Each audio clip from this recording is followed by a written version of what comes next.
चौथी बात यह है कि नजूमियों के पास जाना, जो आमिल होते हैं, जो गैब का दावा करते हैं, उनके पास जाना और फिर कोई मसला उनके पास अपनी परेशानी का हल पूछना। कोई चीज चोरी हो गई, गाड़ी चोरी हो गई, पैसे चोरी हो गए, जेवरात चोरी हो गए, जा करके अर्राफ से, जा करके नजूम से वहां पूछ लेना, मालूम करने के लिए कि पता चल जाएगा किसने चोरी की है। हाँ, कहीं पड़ोसियों ने तो चोरी नहीं किया है, कहीं किसी रिश्तेदार ने तो चोरी नहीं किया है, किसने चोरी की होंगी, ये मालूम करने के लिए क्या करते हैं, जा करके पूछ लेते हैं। ऐसा जा करके पूछ लेना और फिर उनकी बातों की तस्दीक कर लेना। कई मरतबा लोग लड़ाई झगड़ा इसलिए कर देते हैं कि नजूम बता चुका होता है, नहीं तुम्हारे किसी रिश्तेदार ने ही लिया होगा, लोग इसीलिए लड़ाई झगड़ा करते हैं। इनके पास जाना मतलब अपने सारे मेहनत को पानी में फेर देना, अपनी सारी नेकियों को बर्बाद कर देना।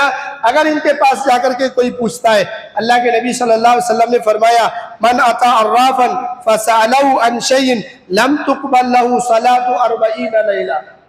जो शख्स किसी अर्राफ के पास जाता है, उससे पूछता है, उसकी 40 दिन की नमाज कबूल नहीं होती। नमाज पढ़ेगा, उसकी 40 रातों की नमाज, 40 दिन की नमाज उसकी कबूल नहीं होगी। और दूसरी हदीस में देखिए क्या सख्ती बयान की गई है, मन आता अर्राफन औ काहिनन फसद्दक़हु बिमा यक़ूल फ़क़द कफ़र बिमा उन्ज़िला अला मुहम्मद। इतना सख्ती बयान की गई है। कोई किसी अर्राफ के पास, काहिन के पास, नजूमी के पास जाता है और पूछे, वो जो कहता है उसकी कई हुई बातों की वो तस्दीक कर देता है, तो गोया कि उसने नबी सल्लल्लाहु अलैहि वसल्लम पर जो चीज़ नाजिल की गई है उसका उसने इनकार कर दिया। यानी शरीयत का वो मुनकिर हो जाता है वो आदमी, उसके अमाल क्या हो जाते हैं, बर्बाद हो जाते हैं। इसीलिए कभी भी अपने अकीदे की इस्लाह करना चाहिए। चाहे ये जो नजूम होते हैं, ये जो आमिल होते हैं, चाहे वो मुसलमानों में भी हो सकते हैं, गैर मुस्लिमों में भी हो सकते हैं। ऐसा होता है कई मरतबा लोग अपने मुसलमान बाबाओं के पास जाते हैं, और कई मरतबा इतनी बदबख्ती और ज्यादा हो गई है कि लोग गैर मुस्लिम बाबाओं के पास भी जाके पूछते हैं, बाबा ये क्या मामला है, ये क्या माजरा है, ये इसका क्या मसला है। मेरे भाइयों, ऐसे ये अकीदे की कमजोरी है, ऐसा अकीदा नहीं रखना चाहिए। और बिलखुसूस औरतों में ऐसा अकीदा पाया जाता है, कोई बच्चा बीमार हो गया उसको लेके चली गई, कोई और किसी की तबीयत खराब हो गई उसको लेके चली गई, एक बार इलाज उसका अच्छा नहीं हुआ, ठीक नहीं हुआ, उसको लेके चले गए। ये अकीदे की कमजोरी है, ऐसा नहीं करना चाहिए, वरना शरीयत का हो सकता है आप इनकार करने वाले हो जाए।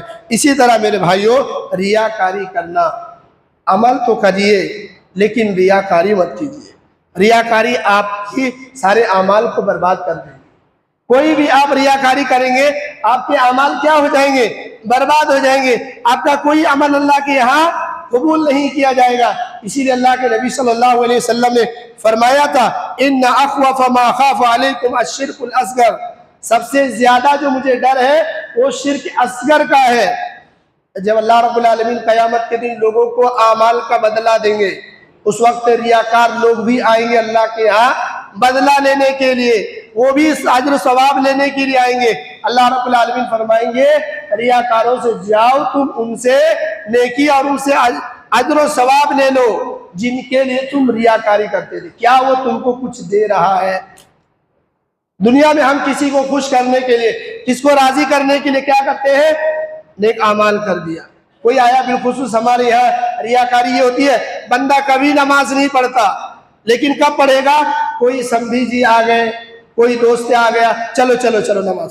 ऐसा लगता है सबसे परहेजगार बंदा यही है। एक वक्त की नमाज नहीं पढ़ता है, लेकिन कब बोलता, जब मेहमान आ गए, बेटी के यहाँ बेटी को लाने के लिए गया, समधी जी को ये पहले बोल देता है, चलो चलो नमाज। अपनी कहाँ पढ़ेंगे नमाज, जोहर कहाँ पढ़ेंगे?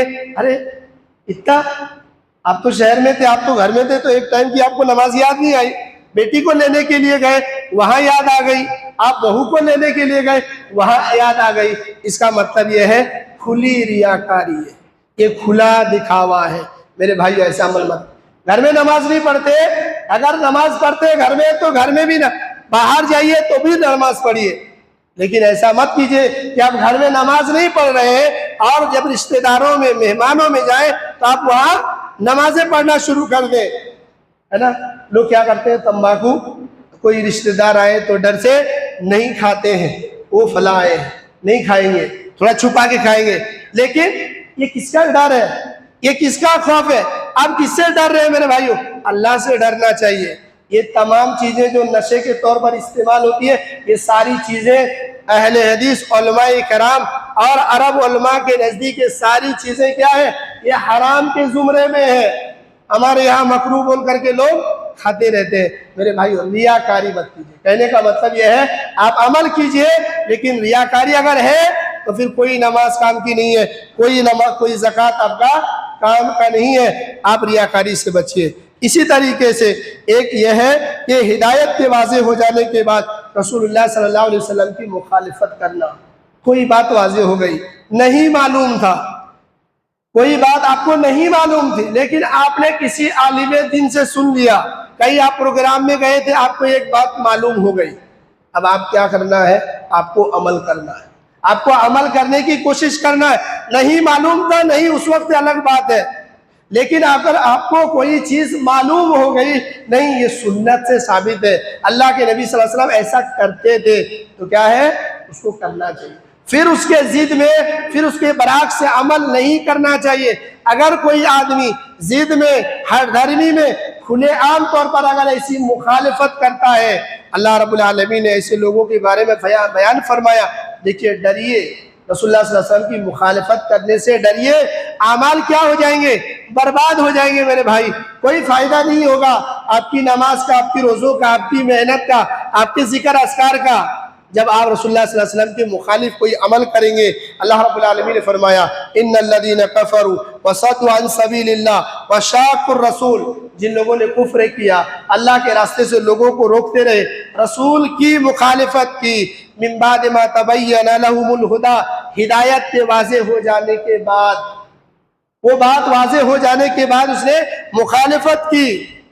اور ایسے لوگ اللہ کو کچھ بھی نقصان نہیں کر سکتے, ایسے لوگوں کے اعمال خود برباد کر دیے جاتے ہیں. تو میرے بھائیوں, رسول اللہ صلی اللہ علیہ وسلم کی مخالفت کرنا اور اپنے مسلک پر اڑے رہنا یہ کوئی معمولی کام نہیں ہے. یہ معمولی آپ گناہ مت سمجھیے اس کو, آپ ایسا مت سمجھیے نہیں وہ بھی چل رہا ہے, وہ بھی چلتا ہے, یہ بھی چلتا ہے. یہ دین ہماری من مرضی کا تھوڑی ہے. دین پر چلنا ہے تو دین پر چلنے کا اجر و ثواب ہے, من مرضی دین کا کوئی ثواب نہیں ہے. یہ قیامت کے دن اپنے لیے مصیبت کو اپنے سر تھوپ لینا ہے. ایسا عمل مت کیجئے جو رسول اللہ صلی اللہ علیہ وسلم کی مخالفت میں جاتا ہو, کہ رسول نے ایک کام کیا بتایا اور آپ ایک کام کیے جا رہے ہو. ایسے ہر کام سے ہر انسان کو, آپ کی ہر امتی کو ڈرنا چاہیے. اللہ رب العالمین ہم لوگوں کو ہدایت دے اور ہم لوگوں کو اس کی توفیق عطا فرمائے. اسی طرح رسول اللہ صلی اللہ علیہ وسلم کی بے ادبی, نبی صلی اللہ علیہ وسلم کے زمانے میں بھی صحابہ اکرام سے کہا گیا تھا, دیکھیے رسول اللہ صلی اللہ علیہ وسلم سے بات کرنا ہے, ویسے آپ کو مت پکاریے جیسے ایک عام آدمی کو پکارتے ہو, جیسے آپس میں ایک دوسرے کو پکارتے ہو, ویسے رسول اللہ صلی اللہ علیہ وسلم کو مت پکارا کرو, اپنی آواز کو بلند مت کرو. یہ کیا رسول اللہ صلی اللہ علیہ وسلم کی بے ادبی ہے.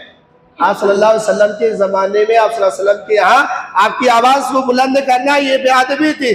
آپ کو عام انسان کی طرح پکارنا بے ادبی تھی.